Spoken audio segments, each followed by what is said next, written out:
ஒரு கொடி அது வெறும் வண்ணங்களால் நெய்யப்பட்ட துணி அல்ல. அது ஒரு தேசிய இனத்தின் உயிர் மூச்சு. பல ஆயிரம் ஆண்டுகால வரலாற்றின் ஒட்டுமொத்த சாட்சி. ரத்தமும் வியர்வையும் வீரமும் விவேகமும் கலந்து எழுதப்பட்ட ஒரு மாபெரும் சாம்ராஜ்யத்தின் சுருக்கம். உலகில் உள்ள ஒவ்வொரு தேசத்திற்கும் ஒவ்வொரு தேசிய இனத்திற்கும் ஒரு வரலாற்று அடையாளம் உண்டு. ஆனால் 3000 ஆண்டுகளுக்கும் மேலாக உலகின் தொன்மையான நாகரிகங்களில் ஒன்றாக திகழும் தமிழர்களுக்கான அடையாளம் என்ன? சேர, சோழ, பாண்டியர் என தனித்தனி பேரரசுகளாக பிரிந்து கிடந்தாலும் நிலத்தால் பிரிந்த அவர்களை ஒற்றை உணர்வால் ஒன்றாக இணைத்தது எது? அந்த மாபெரும் வரலாற்று ரகசியத்தை தன்னுள் தாங்கி நிற்கிறது இந்த கொடி. இன்று நாம் தமிழர் கட்சி மற்றும் பல்வேறு தமிழ் தேசிய உணர்வாளர்களால் ஒவ்வொரு தமிழ்நாடு நாளிலும் நவம்பர் 1 பெருமையோடு வானில் பறக்கவிடப்படும் இந்த கொடி நேற்றோ அல்லது முந்தினாலோ ஒரு அரசியல் லாபத்திற்காக உருவாக்கப்பட்டதல்ல. பலருக்கும் தெரியாத ஒரு நீண்ட நெடிய வரலாற்றை இது கொண்டுள்ளது. 1958ஆம் ஆண்டு நாம் தமிழர் என்ற பெயரில் ஒரு மாபெரும் இயக்கத்தை நிறுவிய சீபா ஆதித்தனார் அவர்களின் தீர்க்க தரிசனத்தில் உதித்த வடிவமே இந்த கொடி. இது வெறும் கற்பனை சின்னங்களின் தொகுப்பல்ல. முழுக்க முழுக்க கல்வெட்டுச் சான்றுகளின் அடிப்படையிலும் இலக்கியங்களின் படியும் நுணுக்கமாக வடிவமைக்கப்பட்ட ஒரு வரலாற்று ஆவணம். கொடியின் பின்னணியில் விரிந்து கிடக்கும் அந்த ஆழமான கடல் நீல நிறம் அது தமிழர்களின் ஈடு இணையற்ற கடல்சார் ஆளுமையை குறிக்கிறது. உலகமே கடலை கண்டு அஞ்சிய காலத்தில் பருவக்காற்றையும் அலைகளையும் கணக்கிட்டு கடலை தங்கள் வீட்டு முற்றமாக பயன்படுத்தியவர்கள் தமிழர்கள். அந்த நீல கடலின் மீது பாண்டியர்களின் மீன், சோழர்களின் புலி, சேரர்களின் வில்லும் அம்பும் பொறிக்கப்பட்டுள்ளன. ஆனால் ஒரு மிகப்பெரிய கேள்வி இங்கே எழுகிறது. இந்த கொடியில் ஏன் இந்த 3 சின்னங்கள் மட்டுமே இடம்பெற்றுள்ளன? பல்லவர்கள் எங்கே? களப்பிரர்கள் எங்கே? இந்த கொடியை வடிவமைக்கும் போது சீபா ஆதித்தனார் அவர்கள் எதை கருத்தில் கொண்டார்? இந்த சின்னங்கள் வெறும் மூவேந்தர்களை மட்டுமே குறிக்கிறதா அல்லது ஒட்டுமொத்த தமிழர்களின் நில அமைப்பையும் வாழ்வியலையும் குறிக்கிறதா? ஒரு மீன், ஒரு புலி, ஒரு வில், இவை 3ம் இணைந்து எப்படி ஒரு நவீன பண்பாட்டு ஆயுதமாக மாறியது? வாருங்கள், காலச்சக்கரத்தை பின்னோக்கி சுழற்றுவோம். தமிழர்களின் உண்மையான வரலாற்றையும் இந்த கொடியின் ஒவ்வொரு அங்குலத்திலும் புதைந்துள்ள ஆச்சரியமூட்டும் உண்மைகளையும் ஆழமாக பார்ப்போம்.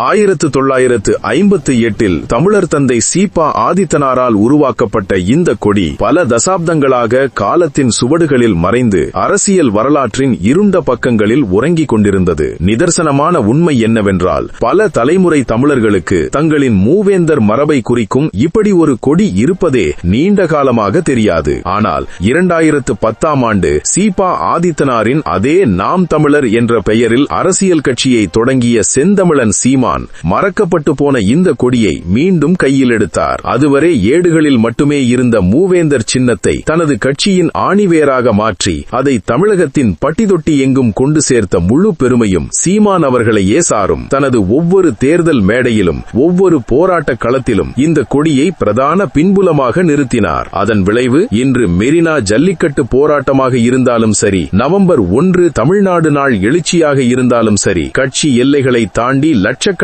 இளைஞர்கள் மற்றும் தமிழ் உணர்வாளர்களின் கைகளில் இந்த கொடி இன்று பெருமையாக பறக்கிறது. 20ஆம் நூற்றாண்டு ஆதித்தனாரின் வரலாற்று சிந்தனையை 21ஆம் நூற்றாண்டு நவீன தலைமுறையின் கைகளில் ஒரு பண்பாட்டு ஆயுதமாக ஒப்படைத்தது நாம் தமிழர் கட்சியின் தொடர்ச்சியான அரசியல் பயணமே.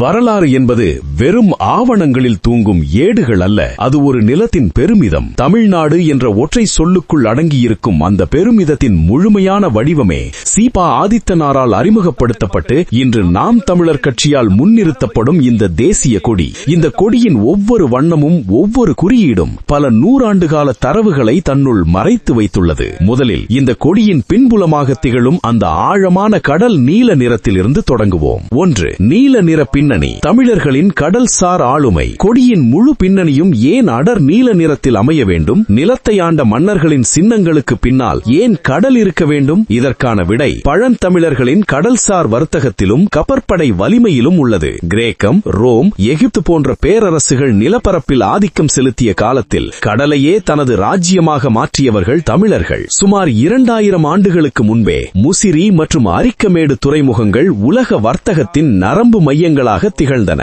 யவனர்கள், அதாவது ரோமானியர்கள் மற்றும் கிரேக்கர்கள் பொன்னை கொடுத்து மிளகை வாங்கிச் சென்ற வரலாற்றை சங்க இலக்கியம் அகநானூறு பதிவு செய்துள்ளது. சோழ மன்னன் ராஜேந்திர சோழனின் கடற்படை வங்க விரிகுடாவை கடந்து கடாரம் தற்போதைய மலேசியா, ஸ்ரீவிஜயம் தற்போதைய இந்தோனேஷியா வரை சென்று வெற்றி வாகை சூடியது. வங்க கடலையே சோழர்களின் ஏரி என்று வரலாறு வர்ணிக்கிறது. இந்த பிரம்மாண்டமான கடல்சார் ஆளுமையையும் கடல் கடந்த தமிழரின் தொன்மையையும் குறிக்கவே இந்த கொடியின் பின்னணி கடல் நீல நிறத்தில் அமைக்கப்பட்டுள்ளது. 2. கயல் மீன், பாண்டியர்களின் பெருமை. இப்போது கொடியின் இடதுபுறம் உள்ள மீன் சின்னத்திற்கு வருவோம். இது தமிழகத்தின் தென்பகுதியை ஆண்ட மாபெரும் பாண்டிய பேரரசின் சின்னமாகும். சங்கம் வைத்து தமிழ் வளர்த்த பெருமை பாண்டியர்களுக்கே உரியது. பாண்டியர்களின் கொடியில் இரட்டை கயல், அதாவது 2 மீன்கள் பொறிக்கப்பட்டிருக்கும். ஏன் மீன்? பாண்டியர்களின் வாழ்வாதாரமும் பொருளாதாரமும் கடலையும் நீர்நிலைகளையும் சார்ந்தே இருந்தது. கொற்கை துறைமுகத்தில் பாண்டியர்கள் நடத்திய முத்துக்குளித்தல் தொழில் உலக புகழ் பெற்றது.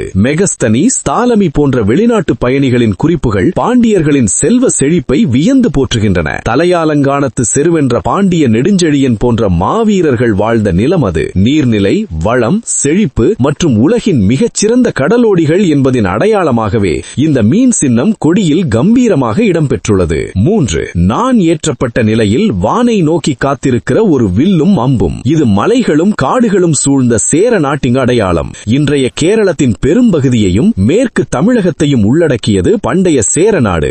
சேரர்கள் என்றவுடன் வரலாற்றில் முதலில் நினைவுக்கு வருபவர் சேரன் செங்குட்டுவன். சிலப்பதிகாரத்தில் இளங்கோவடிகள் வர்ணிப்பது போல் வடநாட்டு மன்னர்களான கனக விஜயர்களை வென்று இமயமலையில் கொடியேற்றி பத்தினி தெய்வமான கண்ணகிக்கு இமயத்திலிருந்து கல் கொண்டு வந்த மாவீரனவன். காடுகளின் அரசனாகவும் வில்லாண்மையில் சிறந்தவர்களாகவும் சேரர்கள் விளங்கினர். இயற்கை வளமும் தற்காப்பு அறனும் மிக்க மலை நிலத்தின் வலிமையை உணர்த்தும் வகையிலும் அநீதிக்கு எதிராக பாய காத்திருக்கும் ஆயுதத்தின் குறியீடாகவும் இந்த வில்லும் அம்பும் கொடியில் கம்பீரமாக இடம்பெற்றுள்ளது. 4. சீரும் புலி, சோழர்களின் எஃகு பிடி. கொடியின் வலதுபுறம் உருமும் தோற்றத்துடன் எதையும் வீழ்த்த தயாராக இருக்கும் ஒரு புலி. இது காவேரி நதி பாயும் சோழ வளநாட்டின் மாபெரும் சின்னம். உலக வரலாற்றில் மிக நீண்ட காலம் ஆட்சி செய்த ஒரு அரச வம்சம் சோழ வம்சம். 1000 ஆண்டுகளை கடந்தும் சீரிப்பாயும் காவிரியின் குறுக்கே கல்லணை என்ற தொழில்நுட்ப அதிசயத்தை கட்டிய கரிகால் பெருவளத்தான் பயன்படுத்திய சின்னம் புலி. பின்னர் வந்த ராஜராஜ சோழனும் ராஜேந்திர சோழனும் சோழ பேரரசை இந்திய துணைக்கண்டத்தை தாண்டி விரிவுபடுத்தினர். புலி என்பது வெறும் விலங்கல்ல, அது வீரத்தின் உச்சம், அதிகாரத்தின் அடையாளம் மற்றும் தடைகளை உடைத்தெறியும் ஆக்கிரோஷத்தின் குறியீடு. அந்த புலியின் கர்ஜனைதான் சோழர்களின் கல்வெட்டுகளாக இன்றும் தமிழகம் எங்கும் ஒலித்துக் கொண்டிருக்கிறது. 5. 3 பேரரசுகளின் ஒருங்கிணைப்பு. சீபா ஆதித்தனாரின் தத்துவ பார்வை. வரலாற்று ரீதியாக சேர, சோழ, பாண்டியர்கள் தங்களுக்குள் பல போர்களை நடத்தியிருந்தாலும் வெளியிலிருந்து ஒரு எதிரி வந்தபோது அவர்கள் மூவரும் ஒன்றிணைந்தே நின்றனர். இதற்கு சங்க இலக்கியங்களில் பல சான்றுகள் உள்ளன. மொழி, பண்பாடு, வாழ்வியல் என அனைத்திலும் அவர்கள் தமிழர்கள் என்ற ஒற்றை நூலில்தான் இணைக்கப்பட்டிருந்தனர். இந்த வரலாற்று உண்மையை ஆழமாக புரிந்து கொண்டவர் சீபா ஆதித்தனார். 1956 மொழிவாரி மாநிலங்கள் பிரிக்கப்பட்ட போது தமிழர்களுக்கென பல நிலங்கள் பறிபோன. அந்த நெருக்கடியான காலகட்டத்தில் தமிழர்களுக்கு தங்களின் வீரம் செறிந்த வரலாறு நினைவூட்டப்பட வேண்டும் என அவர் கருதினார். 1958 நாம் தமிழர் இயக்கத்தை தொடங்கிய அவர் தமிழர்களை பிளவுபடுத்தும் சாதி, மத, வட்டார பிரிவினைகளை உடைத்தெறியும் ஒரு கருவியாக இந்த கொடியை வடிவமைத்தார். பல்லவர்கள், களப்பிரர்கள், நாயக்கர்கள் என பலர் தமிழகத்தை ஆண்டிருந்தாலும் தமிழர்களின் தாய் நிலமான குறிஞ்சி, முல்லை, மருதம், நெய்தல் என்ற அனைத்து நிலங்களையும் உள்ளடக்கிய பழந்தமிழ் மூவேந்தர்களை மட்டுமே தூய தமிழ் தேசியத்தின் அடையாளமாக சீபா ஆதித்தனார் முன்னிறுத்தினார். கொடியின் கீழே உள்ள பீடம் தமிழர்களின் உறுதியான அடித்தளத்தையும் அதில் பொறிக்கப்பட்டுள்ள வெல்க தமிழ் என்ற வாசகம் எக்காலத்திலும் தமிழ் மொழி அழியாது வெற்றி பெறும் என்ற நம்பிக்கையையும் பறைசாற்றுகிறது. இன்று நாம் தமிழர் கட்சி இந்த வரலாற்று சுவட்டைத்தான் பெருமையோடு தனது தோள்களில் சுமந்து நிற்கிறது. வரலாற்றில் ஒரு மிகச்சிறந்த முரண், ஐரணி உண்டு. பல ஆயிரம் ஆண்டுகள் தென்னகத்தை ஆண்ட சேர, சோழ, பாண்டியர்கள் உலகமே வியக்கும் பெருமைக்குரிய பேரரசர்களாக இருந்தாலும் அவர்கள் தங்களுக்குள் ஓயாமல் ரத்தம் சிந்தி போரிட்டுக் கொண்டார்கள். சேரனின் அம்புகள் சோழர்களை நோக்கியும், சோழனின் புலி பாண்டியனை நோக்கியும், பாண்டியனின் படைகள் இருவரையும் நோக்கியும் பாய்ந்த கசப்பான சரித்திரமும் இங்குண்டு. யாருடைய கொடி உயர்ந்து பறக்க வேண்டும் என்ற அந்த ஆதிக்க போட்டி பல நேரங்களில் தமிழர்களின் நிலத்தை பலவீனப்படுத்தியது. இந்த ஒற்றுமையின்மையால் என்ன நடந்தது? ஒரு காலத்தில் கங்கை முதல் கடாரம் வரை உலகையே தன் காலடியில் வைத்திருந்த ஒரு மாபெரும் இனம் காலப்போக்கில் களப்பிரர்கள், நாயக்கர்கள், நவாபுகள், இறுதியாக ஐரோப்பியர்கள் என அடுத்தடுத்து வந்த அந்நியர்களின் படையெடுப்புகளால் வீழ்ச்சி அடைந்தது. மன்னர்கள் வீழ்ந்தார்கள். அவர்களின் சாம்ராஜ்யங்கள் சுக்குநூறாக உடைப்பட்டன. முத்தொள்ளாயிரம், சிலப்பதிகாரம், புறநானூறு என்று வெறும் இலக்கிய ஏடுகளில் மட்டுமே அந்த மூவேந்தர்களின் சின்னங்கள் உறங்கிக் கொண்டிருந்தன. தங்களின் சொந்த நிலத்திலேயே தமிழர்கள் தங்கள் அரசியல் ஆளுமையையும் அடையாளத்தையும் இழந்து நின்றார்கள். ஆனால் காலத்தின் கட்டாயத்தை பாருங்கள். இதுதான் வரலாறு நமக்கு கற்றுத்தரும் மிகப்பெரிய பாடம். அன்று எந்த சின்னங்கள் தமிழர்களை மூவேந்தர்கள் என மூன்றாக பிரித்து வைத்ததோ,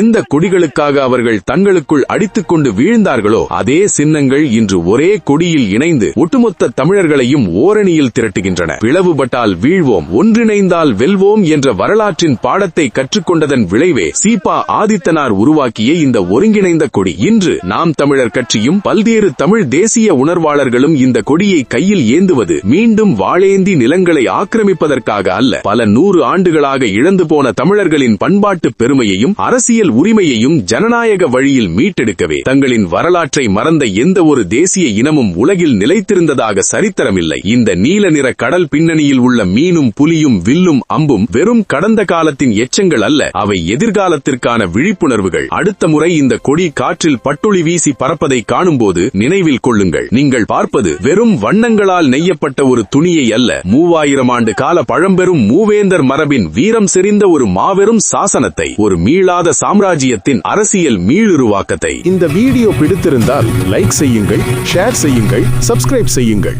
மேலும் தமிழ் வரலாற்று ஆவணப்படங்களுக்கு பெல் ஐகானை அழுத்துங்கள். உங்கள் கருத்துக்கள் மற்றும் பரிந்துரைகளை கமெண்ட் செக்ஷனில் பகிருங்கள். அடுத்து எந்த வரலாற்று நபரை பற்றி வீடியோ வேண்டும் என்று சொல்லுங்கள்.